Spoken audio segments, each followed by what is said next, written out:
कुर्वर्ज शृण्वताम्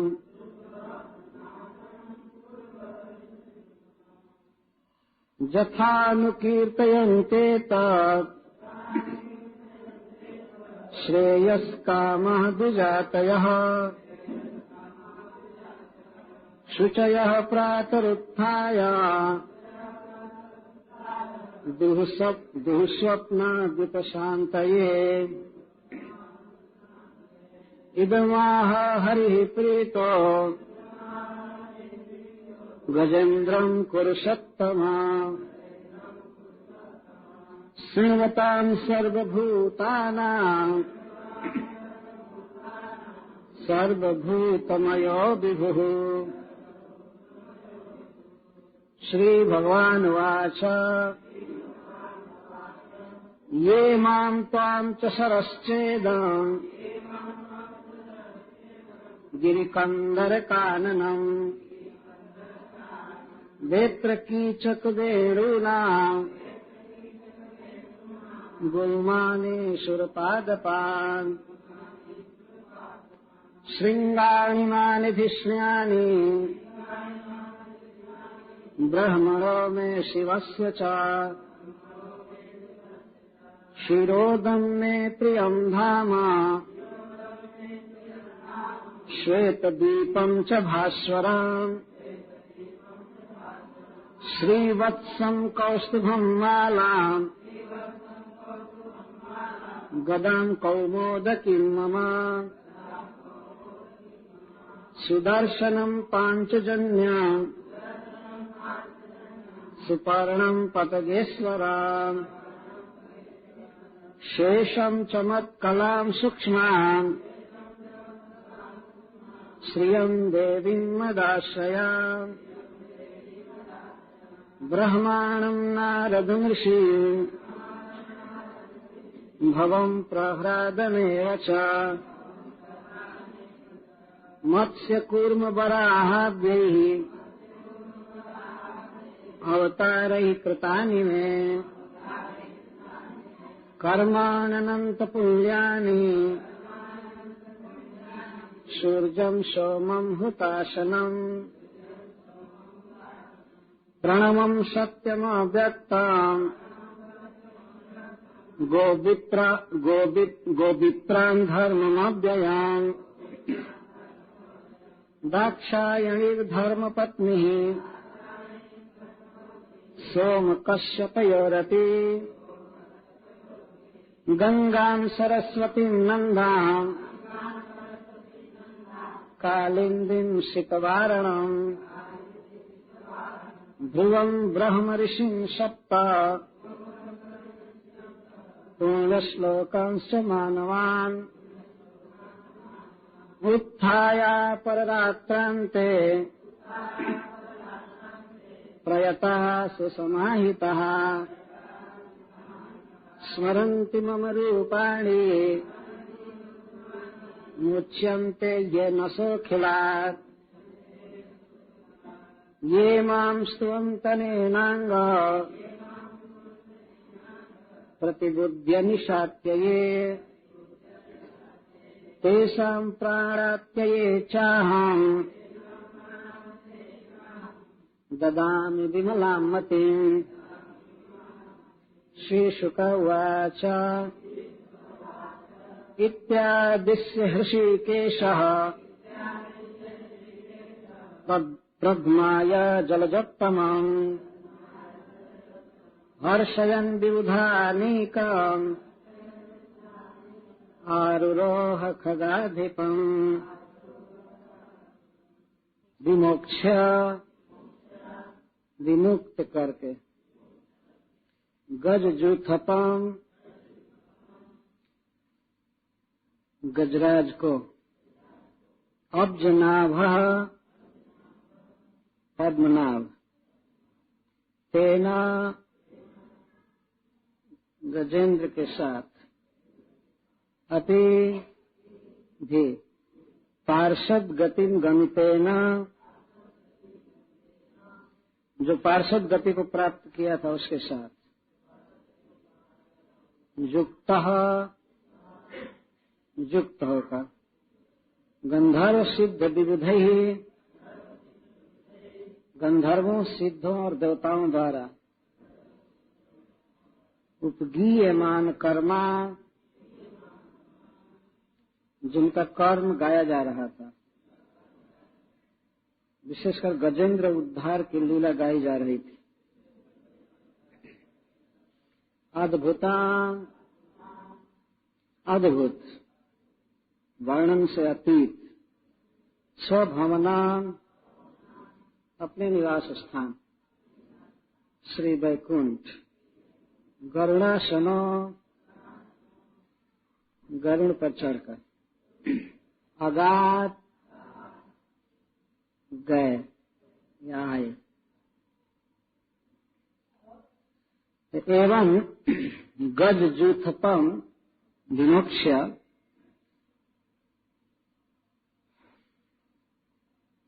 तेन पार्षद गतिम गमितेन अपि युक्तः अब्जनाभः गंधर्व सिद्ध विविध उपगीयमान कर्म अद्भुतम स्वभवनम आगात गरुणासनासन। तो जैसा पहले कहा गया उस घटना का स्मरण दिलाते हुए श्री सुखदेव गोस्वामी कहते हैं, एवं इस प्रकार भगवान अब्जनाभ कमलनाभ गजेंद्र जी का उद्धार किए। इस श्लोक में भगवान का नाम आया है अब्जनाभ, कमलनाभ।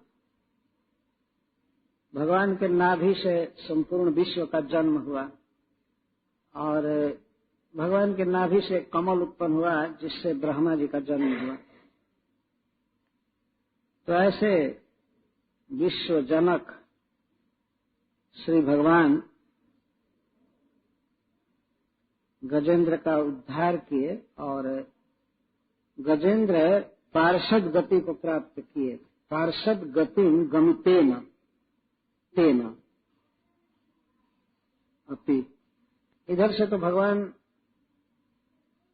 अकेले आए थे वैकुंठ से, परंतु उधर से अकेले आए थे, इधर से गजेंद्र को भी साथ में लेकर के गए। पार्षद गतिम गमितेन तेन अपि युक्ता। पार्षद गतिम गमितेन, गजेंद्र पार्षद गति प्राप्त किए। पार्षद का अर्थ होता है सेवक, सभासद, भगवान की नित्य सेवा में रहने वाले परिकरों का जो स्वरूप होता है वह स्वरूप प्राप्त किया गजेंद्र जी ने और भगवान के साथ गए। भगवान उनको साथ में लेकर गए। ध्रुव महाराज भी वैकुंठ गए हैं, अजामिल भी गए हैं, लेकिन और सबके वैकुंठ जाने में और गजपति के वैकुंठ जाने में बहुत भेद। इनको लेने के लिए साक्षात भगवान आए, भगवान अपने साथ ले गए और को लेने के लिए तो अपना दूत भेजते हैं। तो यह अंतर है। पार्षद गतिम गमितेन तेन अपि युक्तः सन। कैसे आए? गरुड़ासन तेन अपि युक्तः, गजेंद्र जी के साथ युक्त होकर आए और गरुड़ासन कहा गया है। तो इससे यह सिद्ध होता है कि गजेंद्र भी जो चतुर्भुज रूप में थे भगवान के साथ ही गरुड़ जी पर बैठे थे। कोई अलग से विमान नहीं आया। वैसे गरुड़ जी आवश्यकता अनुसार तो इतना विशाल बन सकते हैं कि अनंत कोटि ब्रह्मांड भी उन पर लादा जा सकता है। मंदराचल को भगवान ने लादा था एक बार समुद्र मंथन करते समय, और स्वयं भी चढ़े, सब देवताओं को भी और असुरों को भी चढ़ा दिए, और गरुड़ जी उड़ करके लाए थे पर्वत। तो बहुत ही सुंदर सुखद आसन था। भगवान जिस पर बैठते हैं उसी पर अपने सेवक को बैठा कर लाए। भगवान अपने भक्तों से, दासों से बहुत भेद का व्यवहार नहीं करते हैं।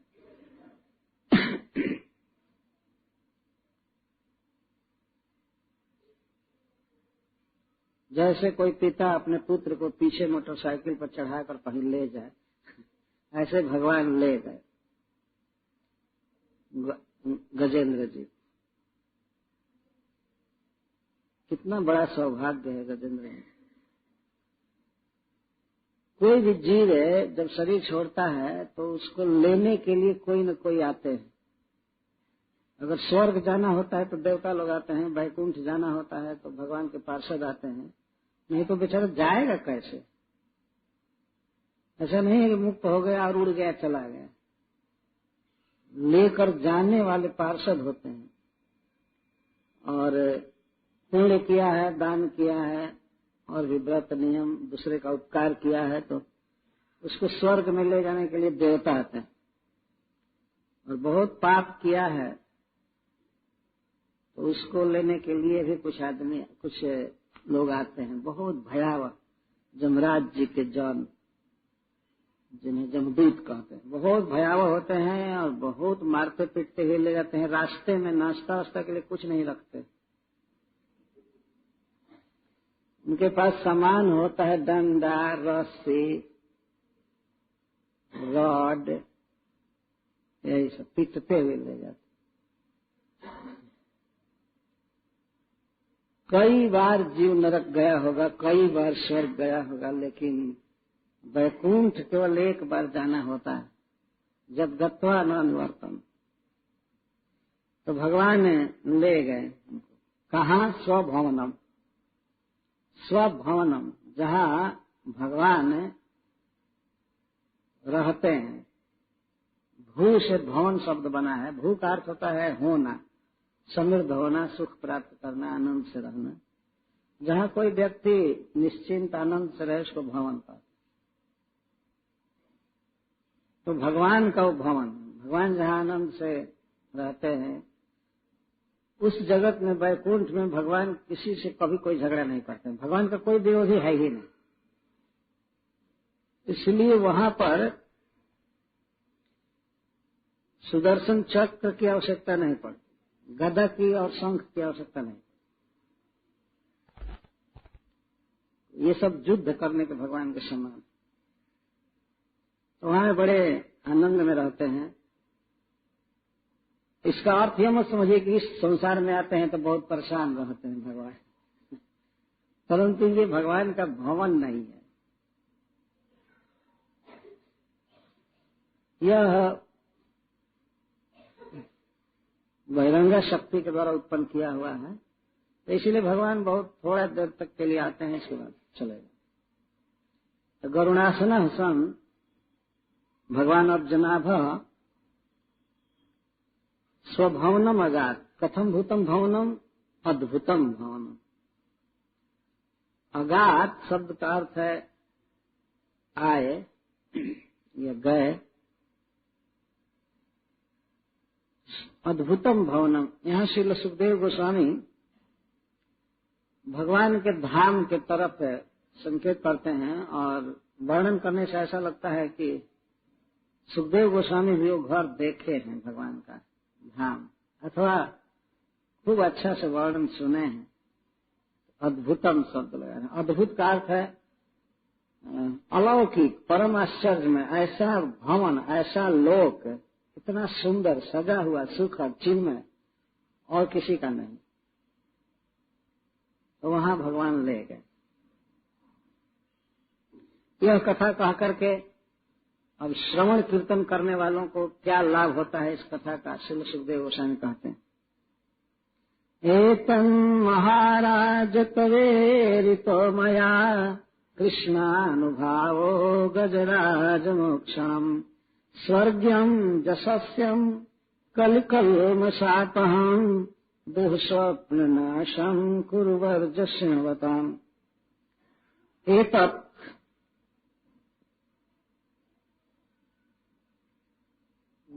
गजराज मोक्षणम।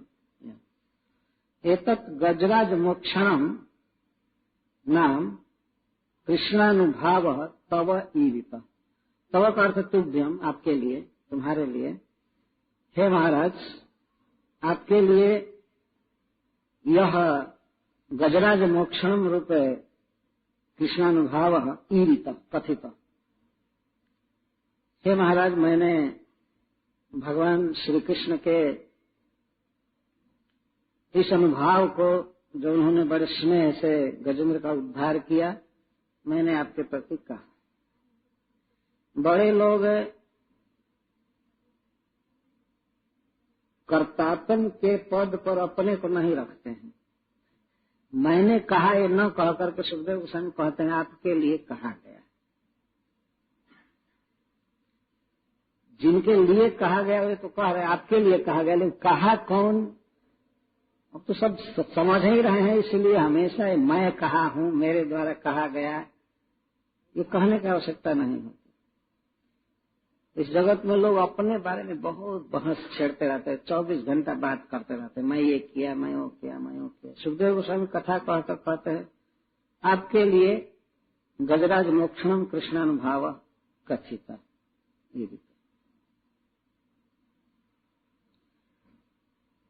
माया शब्द लगा रहे हैं, माया कथित ईरित, मेरे द्वारा कहा गया। इस शब्द में भी निरहंकारता छिपी हुई है। माया कथित, मेरे द्वारा कहा गया। मैं कहा ही न कह करके मेरे द्वारा कहा गया। माया कृष्णानुभाव, कृष्ण का अनुभाव, अनुभाव या प्रभाव जो भी कहिए, भगवान श्री कृष्ण का भक्तों के प्रति स्नेह, उनकी अद्भुत त्वरा आना, इस तरह से सब लीला, कृष्ण का अनुभाव। भाव से भाव शब्द बनता है और उसके पहले अनु शब्द लगा हुआ, कृष्ण का चरित्र कहा गया। कथम भूतम तत्राह स्वर्गीयम इत्यादि। कैसा है भगवान का यह चरित्र, ये गजराज मोक्षणम, इसके विषय में महाराज परीक्षित प्रश्न पूछते समय ही कह दिए थे। तत्कथासु महत्पुण्यम धन्यम स्वस्तैनम शुभम जत्र जत्रोत्तम श्लोको भगवान गीयते हरि। श्रोता प्रारंभ में ही इस कथा के विषय में बोले थे, यह धन्य है, इसको सुनने से, कहने से धन बढ़ता है, सुख बढ़ता है। स्वस्तैनम, और किसी भी क्रिया में व्यक्ति सफल होता है।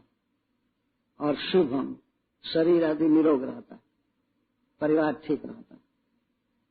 केवल श्रवण कीर्तन करने से, केवल सुनने से और कहने से। तो यहाँ पर श्रील सुखदेव गोस्वामी केवल श्रृणवताम कर, सुनने वालों को क्या फल मिलता है ये बता रहे हैं। शब्द से ये भी समझ लेना चाहिए कि गृणताम जो बोलते हैं उनके लिए भी पहला लाभ बता रहे हैं स्वर्गीयम। जो व्यक्ति गजराज मोक्षण कृष्ण चरित्र सुनता है तो उसे स्वर्ग मिलता है। जो स्वर्ग बहुत बहुत तपस्या दान आदि करने से मिलता है, वह स्वर्ग गजेंद्र के उद्धार की लीला को सुन करके पा लेता है, वही स्वर्ग मिल जाता है उसको। कितना आसान। और इसमें श्रद्धा आदि की भी शर्त नहीं की गई। कोई बात कही जाती है तो कहते हैं इसको यदि कोई श्रद्धा से सुनता है तब उसको यह फल प्राप्त होता है।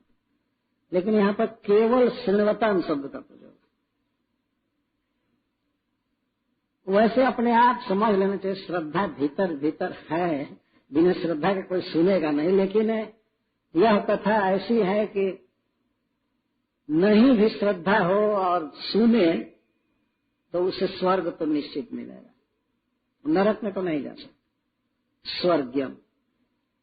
अथवा इसका एक और भी भाव है, वह व्यक्ति रजोगुण और तमोगुण से हीन हो जाता है, हमेशा उसकी स्थिति सत्वगुण में होती है। स्वर्गम सत्व गुणोदय। जब सत्वगुण बढ़े, किसी में रहे, तो समझना चाहिए कि स्वर्ग है। इसका अर्थ है उसकी स्थिति सुखमय रहेगी। सुख में रहेगा, ज्ञान में रहेगा, अच्छा रहेगा केवल सुनने से। जसस्यम, उस व्यक्ति का यश बढ़ता है जिसको सुनता है। किस प्रकार का यश बढ़ता है? यश बढ़ता है कोई विशेष कार्य करने से, लोकोत्तर काम करने से, अथवा लोक में भी बड़ा बड़ा काम करने से नाम बढ़ता है, यश बढ़ता है। तो इस कथा को सुनने वाला व्यक्ति यदि कोई बड़ा काम करना चाहता है तो वो सफल हो जाता है। इस कथा श्रवण की ये विशेषता। और सुनने में कोई मेहनत नहीं, बस ये कहीं जोर लगाना पड़ता है कि नींद ना आने पाए, बाकी तो और कोई मेहनत नहीं है ना। यही एक मेहनत है। उसके पहले भी कुछ मेहनत करना पड़ता है, पर्वत लांघना पड़ता है, जंगल पार करना पड़ता है। गृह का रजनाना जंजाला ते अति दुर्गम शैल विशाला। घर के काम धंधा भी भारी भारी मंदराचल और हिमालय ही है। कितने लोग तो लांघ ही नहीं पाते, है ना। अब वे देखते हैं कि अरे बाप रे बाप, हम ये काम सलटावे, ये काम होने ही वाला नहीं है। तो पर्वत की इतनी ऊंची चढ़ाई है कि वो पार नहीं कर पाते। भगवान की कथा में आने का मतलब है बहुत भारी भारी जंगल, नदी और पर्वत पार करके आना। गृह कार्य नाना जंजाल। गृह कार्य यही नाना जंजाल, और मरते दम तक बस काम करते रहो, काम करते रहो। आखिर भागवत सप्ताह का 6ठा दिन भी बीतने जा रहा है। वास्तव में पर्वत, कहीं कठिन पर्वत हो, घोर जंगल हो, नदी हो, चाहने वाला व्यक्ति भी उसको पार करके नहीं पहुंच सकता है गंतव्य पर।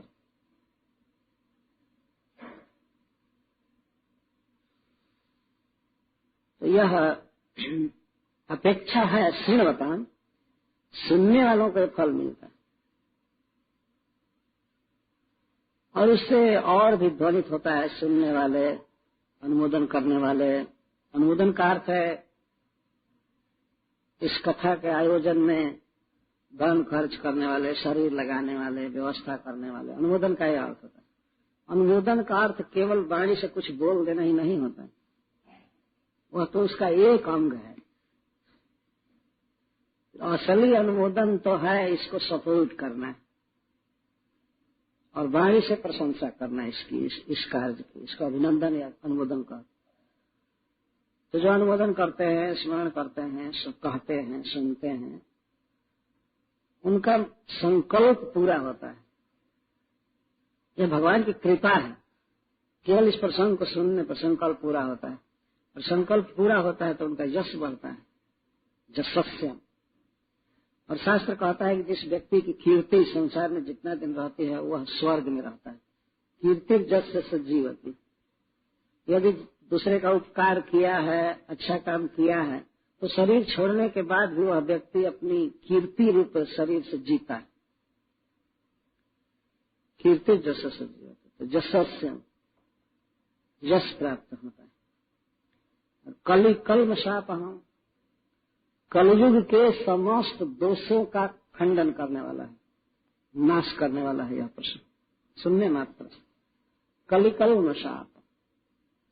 कभी कभी आचार्य लोग कली कल्मश का अर्थ करते हैं झगड़ा, द्रोह, ये सब कली, ये सब खत्म समाप्त होता है। परंतु यहाँ अर्थ है समय का दोष। कलेर दोष निधे राजन। हे महाराज परीक्षित, यह कलयुग दोष का समुद्र है। परंतु भगवान की कथा, विशेष करके गजेंद्र उद्धार की, कलयुग के समस्त दोषों का आपह नाश कर देता है सुनने मात्र से। हरे कृष्णा कृष्णा कृष्णा हरे हरे, हरे राम राम राम हरे। और ये उक्तियां सुखदेव गोस्वामी के मुख से कहाँ निकल रही हैं? गंगा जी के तट पर। तीर्थ में वैसे ही कोई झूठ नहीं बोलता है। गंगा जी के किनारे कह रहे हैं, वो गंगा जी को देख कर भी बोलते होंगे। और महाराज परीक्षित के प्रति बोल रहे हैं, वहां बहुत से ऋषि मुनि भरे पड़े हैं। यह बात स्पेशल बोलने का कारण यह है कि वास्तव में इस कथा का यह प्रभाव, कलि कल्मषापहम्। कलह कल्मषानि अपहति आपहम। कलयुग के समस्त दोषों की अपहति कर देता, नाश कर देता। कलयुग के जिन दोषों को दबाना बहुत कठिन है। आप सभी अनुभव करते हैं कि हम लोग कलयुग में जन्म लिए हैं और चारों तरफ दोष ही दोष भरा पड़ा है। पर कोई बात नहीं, जैसे समुद्र में कोई व्यक्ति हो, चारों ओर जल ही जल है, लेकिन फिर भी उसके पास यदि सुदृढ़ नौका है, पानी का जहाज खूब अच्छा है, तो समुद्र में भी वो सुख से जीता है। बल्कि कुछ लोग समुद्र में ही बोट चलाकर, जहाज चला करके बहुत धन कमाते हैं। समुद्र उनका हेल्प करता है, उनकी सहायता करता है, न कि उसमें डूब कर मर जाए। तो कलयुग क्या करेगा? जब व्यक्ति भगवान का नाम जप करता है, भगवान की कथा सुनता है, तो कलयुग क्या उसका बिगाड़ सकता है? और नहीं भजन करता है, नहीं जप करता है, तो सतयुग क्या करेगा उसका? कलयुग दोष का समुद्र है, लेकिन कीर्तनादेव कृष्ण से मुक्त संग परम ब्रजेत। भगवान के कीर्तन मात्र से, नाम के उच्चारण मात्र से जीव पार हो जाता है कलयुग के दोषों को। कलि कल्मषापहम् दुःस्वप्न नाशम, और खराब सपना का नाश करने वाला है। यहाँ दुःस्वप्न से तात्पर्य है, कभी कभी मनुष्य जीवन में कुछ ऐसे कर्म फल उपस्थित होते हैं जिनकी सूचना सपना में मिल जाती है। ऐसा स्वप्न जो निश्चित सफल होकर के रहेगा, कुछ ऐसे सपना आते हैं व्यक्ति। तो दुःस्वप्न आने का मतलब यह है कि वह फल आएगा। जैसे हम लोग सपना की बात सुनते हैं, कौन सा सपना देखा, जिस दिन मतलब कल मरने वाला है तो आज रात में बहुत बहुत खराब सपना देखा और मर भी गया। तो मरा भगवान के हाथ से, इसलिए उसका दुःस्वप्न भी ठीक था। और रावण सपना देखा, नहीं रावण नहीं, सीता के पास एक स्त्री आती थी, रावण के द्वारा नियुक्त की गई थी, त्रिजटा। तो उसने सपना देखा, सपने बानर लंका जारी, जात धान सेना सब मार। मैं सपना देखी हूँ।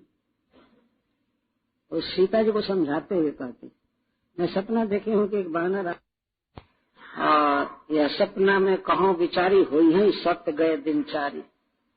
बस 2-4 दिन बीतने के बाद ये सपना सत्य होने वाला है। इसको दुःस्वप्न कहते। कर्म फल का निश्चित सूचक स्वप्न। परंतु यह प्रसंग ऐसा है कि कोई कर्म फल चल दिया है, प्रारब्ध बिल्कुल प्रारंभ हो चुका है, वो भोगना पड़ेगा, लेकिन इस प्रसंग को कोई सुन ले तो वह कर्म फल ध्वस्त हो जाता, नहीं भोगना पड़ता। दुःस्वप्न नाश, इसका नाश कर देता। सुनवता पढ़ने वालों की क्या गति हो, केवल सुनने मात्र से ही दुःस्वप्न नष्ट हो जाता। दूषित कर्म का विषम फल आने वाला होता है। और कुछ पता नहीं है हम लोगों को कि हम लोग कौन कौन बुरा कर्म किए हैं या अच्छा किए हैं। तो बुरे कर्म का बुरा फल तो आएगा ही। जैसी करनी वैसा फल, आज नहीं तो निश्चय कल, वो तो आएगा। लेकिन बुरा कर्म फल भी आने वाला होगा।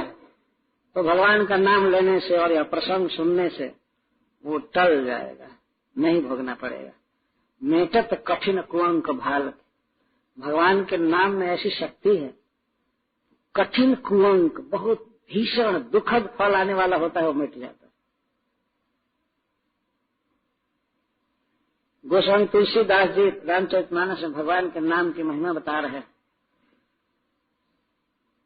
तो बता रहे हैं कि भगवान शिव राम राम रटते रहते हैं, इस कारण से विष भी अमृत का फल दिया उनको।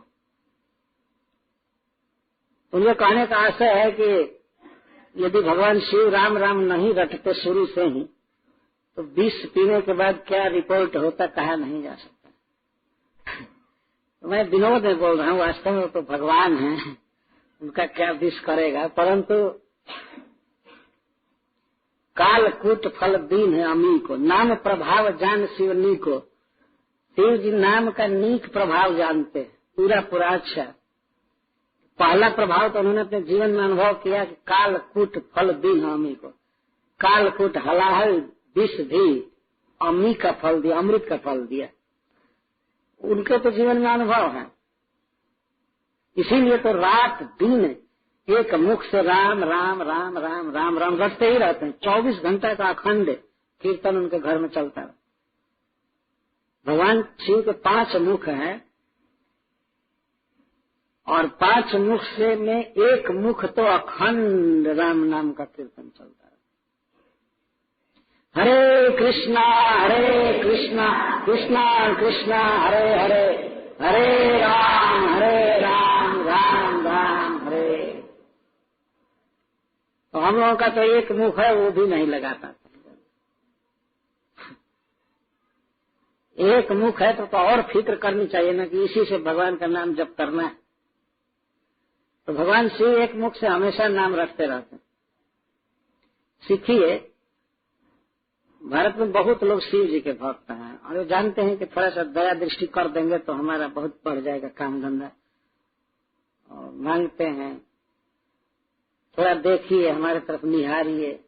और ये देखते हैं कि शिव जी अपने लिए कोई भोग नहीं रखे, न कपड़ा पहनते हैं न घर बनाए, एक वृक्ष के नीचे रहते हैं। शिव विश्राम विकप श्रुति गाय, एक बरगद का वृक्ष है, भागवत में लिखा गया है।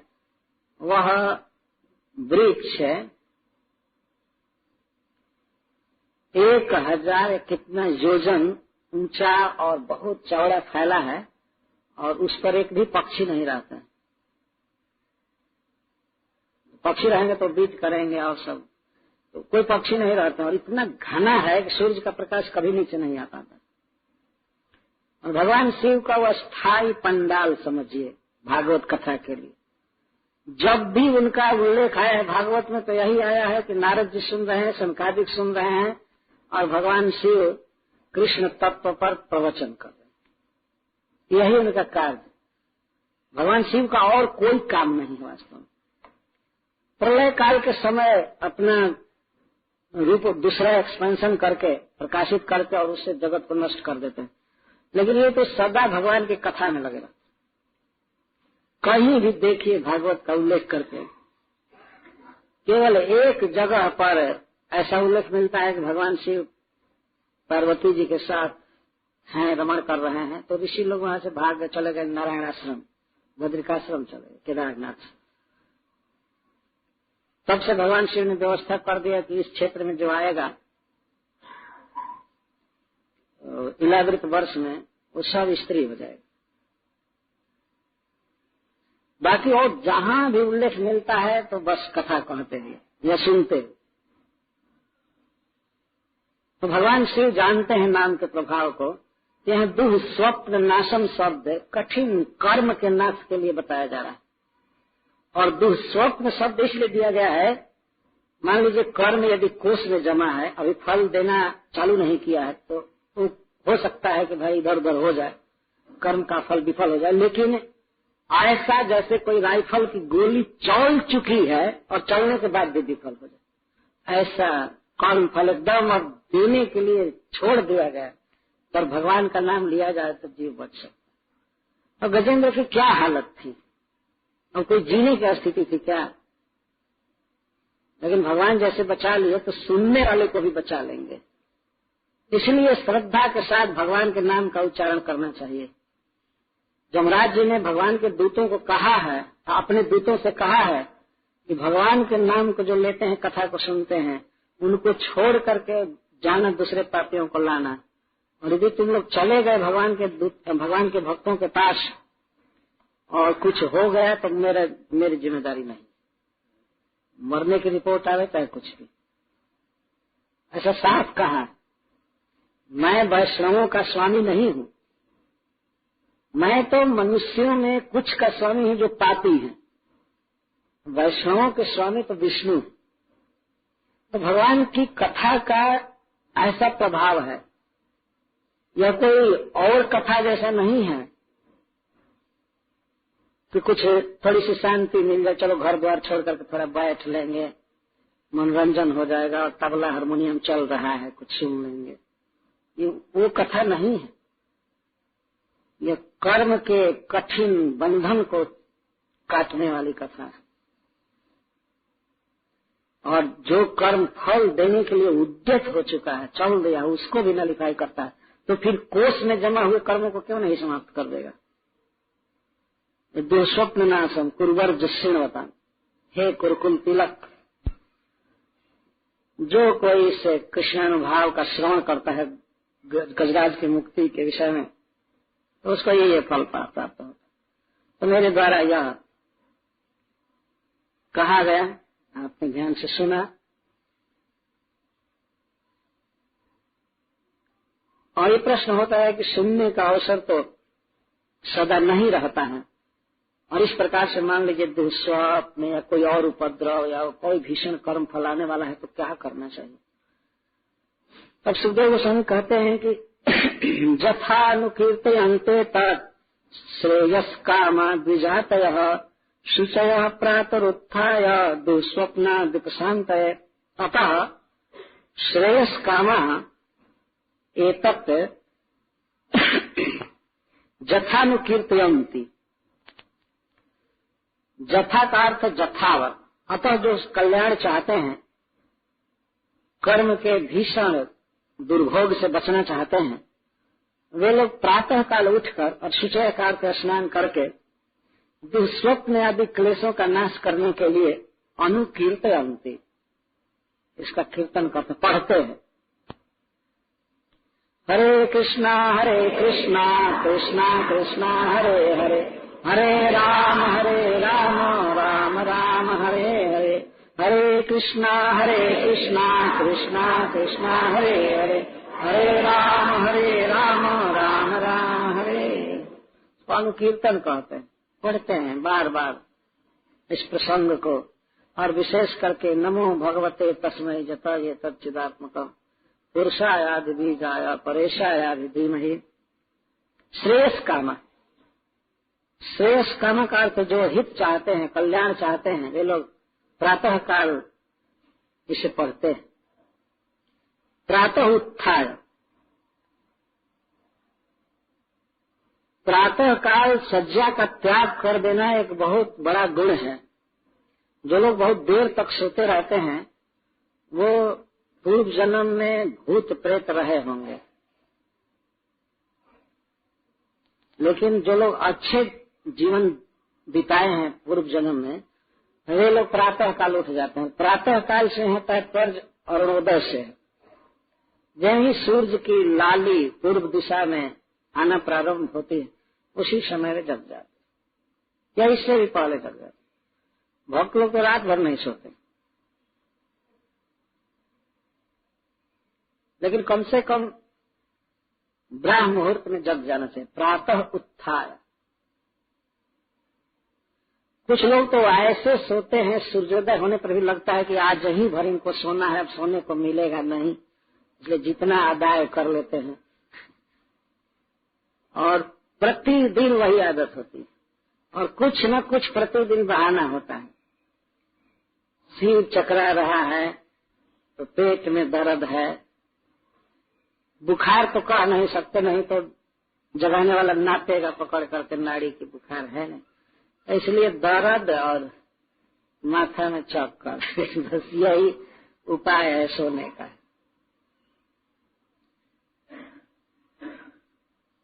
ऐसा हमने भी देखा है, एक दो बार घटना घटी है। कोई लड़का सो रहा है और जगाने वाला गया तो कह दिया कि बुखार है, तो हटा करके रजाई और उसका हाथ पकड़ा बुखार देखने के लिए, तो हाथ बिल्कुल नॉर्मल। बुखार होने पर तो शरीर में ताप होगा ना, गर्मी, कुछ नहीं। तो कहता है तुम कह रहे हो बुखार है, बुखार तो बिल्कुल नहीं है, बुखार नहीं, सिर में दर्द है। तो अब कौन सा थर्मामीटर दर्द नापने के लिए? तो दर्द कैसे नापा जाएगा? और इसको, जिसको यह दर्द होता है, वो रोज भोर में ही दर्द उठता है, और समय में तो ठीक हो जाता है। अरे ये कहो कि भगवान का भजन नहीं करना है, केवल तमोगुण के सुख में रहना, ये कोई सुख नहीं है। सोना बिना मतलब, सारी जिंदगी सोते ही आए और बस सो। ज्यादा आप कहने लगे तो ऐसे भक्त कहेंगे नहीं, हमारे शरीर की ऐसी दशा है कि कुछ आराम जरूरी है। फिर भजन कब करेंगे? प्रातः उत्थाय शब्द आ गया है यहाँ पर। बिल्कुल भोर में उठ जाना चाहिए और शुचि हो जाना। शुचि का अर्थ है शरीर को बिल्कुल साफ रखना चाहिए, मूलोत्सर्ग आदि करके, दांत धो करके, आंख धो करके, नहा करके, तिलक करके, और उसके बाद भगवान का जप कीर्तन करना चाहिए। श्रेयस कामा, यदि अपना हित चाहता है तब, और अपना हित नहीं करना चाहता है तो क्या किया जाए। एक व्यक्ति से मैं पूछा था कि आप मरने के बाद कहाँ जाना चाहते हैं, तो वो कहता है वो जहाँ भेज देंगे वहां जाएंगे। यदि भगवान जहाँ भेज देंगे वहां जाएंगे। तो मैं जोर लगाकर पूछा, नहीं आप चाहते कहाँ हैं? तो फिर कहता हमारे चाहने से क्या होगा। तो मेरे प्रश्न पूछने वाला मैं ही तबाह हो गया कि अब क्या पूछ। तो हमारे चाहने से थोड़े होगा। मैं पूछा फिर भी आप चाहते नहीं, आपके करने से नहीं होगा, चाहने से नहीं होगा, लेकिन आप चाहते हैं क्या? तो फिर वही कह ही रहा हूं कि चाहने से क्या हो। तो इसको कहते हैं मंद बुद्धि। कोई बात समझना नहीं, भगवान जहाँ भेज देंगे वहां जाएंगे। हम लोग यहाँ बैठे हैं, किसी को पकड़ कर कोई कहे कि चलो जेल में, तो जाएंगे? पूछेंगे हम क्या गलती किए हैं? हम नहीं जाएंगे। लेकिन वो जहाँ भेज देगा वहां जाएंगे। तो नरक में भेजेगा तो चले जाएंगे, स्वर्ग में भेजेगा तो चले जाएंगे। वो व्यक्ति ऐसा बोल रहा था कि आखिर क्या क्या नहीं जा पाएंगे? जो भेजना चाहेगा तो जाना ही पड़ेगा। अंततः वो हमारी बात को समझाएंगे, या मैं उसकी बात नहीं समझा। जो भी हो, कोई जिज्ञासा नहीं है कि हम अपना हित ऐसे करें, हम जन्म मरण में पड़े हैं, भगवान के धाम में जाएं, सदगति को प्राप्त करें। सदगति क्या होती है इसका भी पता नहीं। परंतु जो वास्तव में श्रेयस्कामी है, जो हित समझ चुके हैं, अपने जीवन में हित अहित समझ चुके हैं और हित चाहते हैं, तो वे द्विजातिगण, द्विजाति का अर्थ जिन्होंने संस्कार प्राप्त किया है, जिन्होंने मनुष्य जीवन को जीना सीखा है, कैसे जीना चाहिए, तो वे लोग प्रातः काल उठ करके स्नान आदि करके और अनुकीर्तयन्ति, जथा अनुकीर्तयन्ति मतलब जथावत, खूब अच्छा से कीर्तन करते हैं, इसको पढ़ते हैं। इस पर एक प्रश्न बनता है,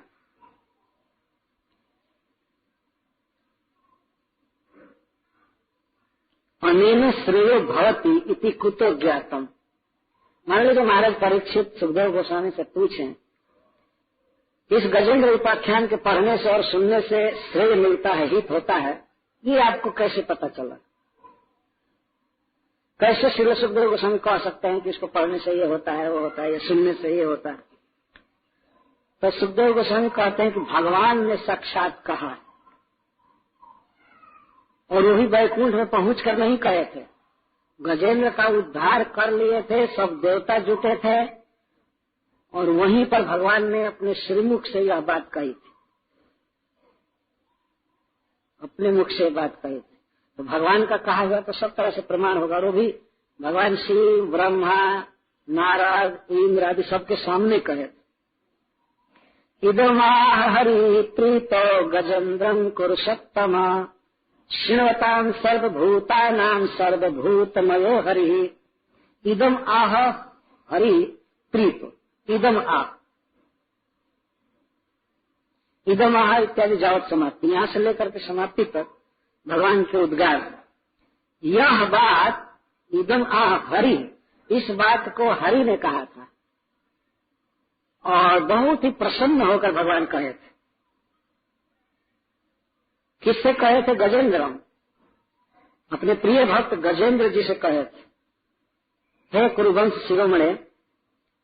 और उस समय श्रृण्वतां सर्वभूतानां, वहां पर उपस्थित समस्त देवता सभी जीव सुन रहे थे। श्रृण्वतां सर्वभूतानां, सर्वभूतमय हरि, और वैसे भी भगवान सर्वभूतमय है। तो सभी जीव सुन रहे थे, कहने का मतलब उनके भीतर ही तो सारा विश्व है, सब सुन रहे। भगवान अगर कुछ गलत बोलेंगे तो और भी जीव हैं, सब उनके भीतर ही कहेंगे ना कि ऐसा नहीं बोलना चाहिए। सर्वभूतमय है, सभी को सुनाते हुए भगवान ने कहा, वहां उपस्थित सभी जीवों को, देवताओं को सुनाते हुए भगवान ने गजेंद्र जी से यह बात कहा। लीजिए मैं इसको रिले कर देता हूँ क्या क्या कहा था। इदम यह भगवान ने कहा था, सर्वभूतानाम श्रृण्वता। यहाँ सर्वभूतानाम से तात्पर्य है वहां पर उपस्थित समस्त देवताओं के सुनते सुनते भगवान ने बात कही। तो बहुत महत्व का प्रवचन है भगवान का। तो सुनिए भगवान ने क्या कहा था। श्री भगवान वाच ये माम ताम च सरश्चेदम गिरिकंदर काननम वेत्र कीचक वेणु नाम गुलमानी सुरपादपान प्रसंगात अन्यस्य अपि स्मरणे फलम उच्यते। भगवान ने इतना ही नहीं कहा था, क्या क्या कहा था सुनो। पहले सुनो भगवान ने क्या कहा था। प्रसंग बस इससे जुड़े हुए अन्य वस्तुओं और लोगों के स्मरण से भी जो फल होता है वो कहा जा रहा है। सर्वेशाम द्वितीयांता नाम स्मरंती इति अष्टमे न अन्वय। इस श्लोक से प्रारंभ करके बाद में आने वाले 8वें श्लोक में जो स्मरंती शब्द है, स्मरंती, वहां से अन्वय जुटेगा। सब द्वितीयांत में द्वितीयांत रखा गया कर्म में। तो सबके साथ स्मरण करते हैं, स्मरण करते हैं, स्मरण करते हैं, लगाना पड़ेगा। तो जो इस तरह स्मरण करते हैं, देखिए 8वां श्लोक कौन पढ़ रहा है। उत्थाया परमात्मन्ते प्रपासो समाहिता स्मरंत मम रूपाणि मुच्यन्ते येन सखिला। जो भगवान नाम रखे वहां पर त्रिकुट पर्वत पर सरोवर के तट पर, तो इनका स्मरण करने से व्यक्ति सब प्रकार के कर्म बंधन पाप ताप से मुक्त हो जाता है। अखिलात एन सह ही निश्चितम मुच्यम। क्या क्या स्मरण करने से जीव सब पापों से मुक्त हो जाता है। तो भगवान ने कहा था ये स्मरंती ते मुच्यन्ते इत्यादि। क्या क्या स्मरण करते हैं। माम, जो मेरा स्मरण करते हैं, और त्वाम, प्रत्यक्ष सबसे बाद अपने बाद भगवान ने गजेंद्र को ही कह रहे हैं, जबकि वहां ब्रह्मा जी हैं, भगवान शिव हैं और सब भी हैं, सबको कहेंगे, लेकिन अपने बाद गजेंद्र को कह रहे हैं। ये माम स्मरंती ते अखिलात एन सह मुच्यम। ये त्वाम च स्मरंती ते अखिलात एन सह मुच्यम। जो मेरा स्मरण करते हैं, तुम्हारा स्मरण करते हैं, और सरश्चैदम, यहाँ तक कि इस सरोवर का जो स्मरण करते हैं, करेंगे, वे सब पाप से मुक्त हो जाएंगे।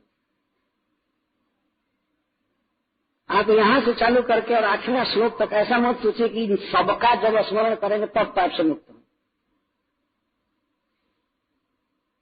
नहीं तो भगवान ऐसे नहीं बोलते। ये माम त्वाम च सरश्चैदम, इदम शब्द कह करके भगवान विशाल सरोवर की तरफ दिखाकर कह रहे हैं।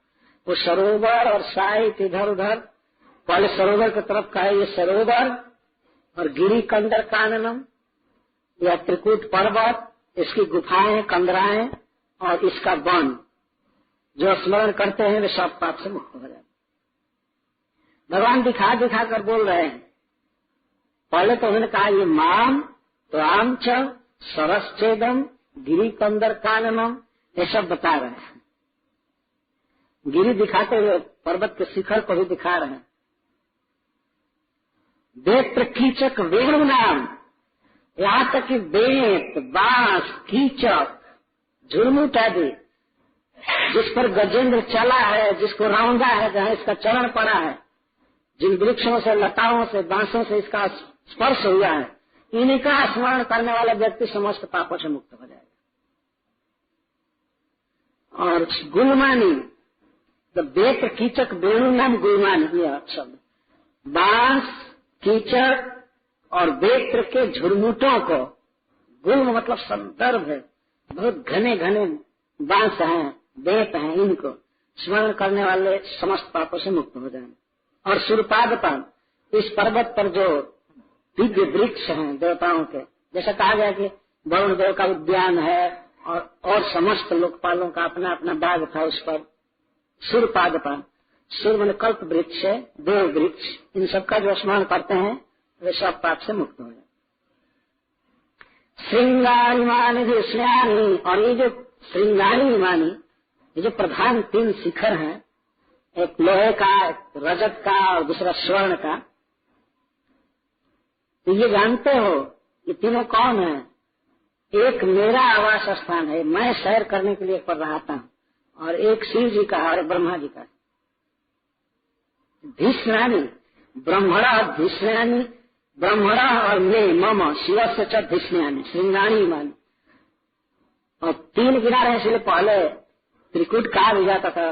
प्रधान तीनों शिखर को दिखाकर भगवान कहे होंगे, ये भी बताए होंगे कि ये शिखर मेरा निवास स्थान, मेरा भीष्म है, और ये शिव जी का है और ये ब्रह्मा जी का है। जो पहले सुखदेव गोस्वामी वर्णन नहीं किए, तो भगवान यहाँ अपने मुख से कह रहे हैं।